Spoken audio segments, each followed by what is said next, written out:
Bon dia, estimats amics i amigues. Faig aquest vídeo per explicar-vos un joc que faig amb els més petits a l'escola de música per aprendre les notes musicals.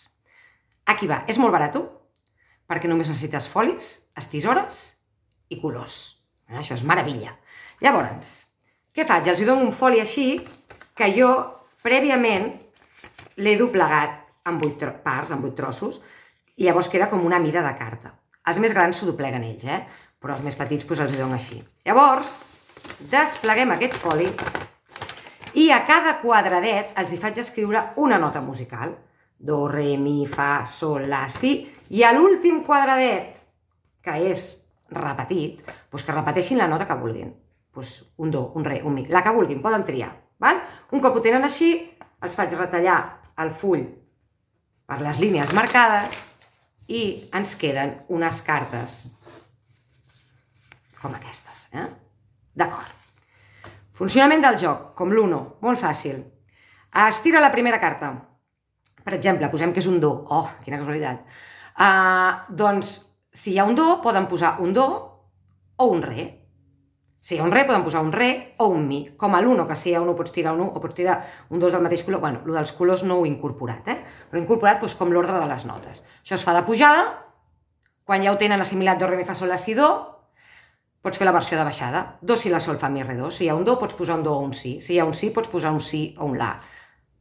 Quan ja ho tenen superassimilat, és meravellós i pots barrejar-ho. Pots fer de pujada i de baixada. Què vol dir això? Que si tens un do, poden tirar un do, poden tirar un si o poden tirar un re.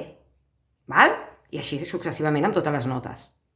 Quan són més grans i ja saben les notes escrites al pentagrama, els hi faig el mateix, però amb un full que tinc preparat així, on jo vaig enganxar trossos de pentagrama.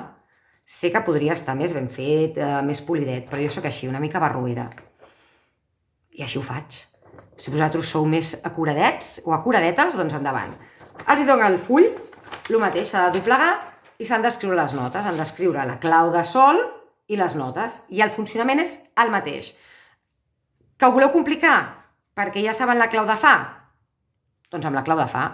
És que ho podeu fer amb la clau que vulgueu, perquè és tan fàcil com això, anar-ho complicant i que puguin anar aprenent les notes de manera divertida. És un joc que funciona molt al final de la classe, quan ja estan, que ja no poden més, que és molt dinàmic, que a més els implica que s'han fet ells les cartes, a l'hora de fer les cartes també estan aprenent, i que us recomano molt que el feu servir. També us diré que crec que existeixen versions fetes al mercat, Jo fa molts anys que el faig servir, no sé d'on vaig treure la idea, no sé si la idea era meva o la vaig copiar.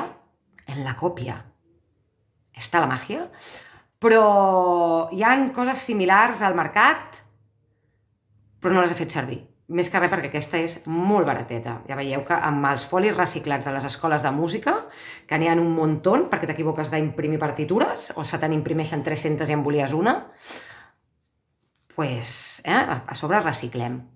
És la meva proposta d'avui. Espero que us agradi.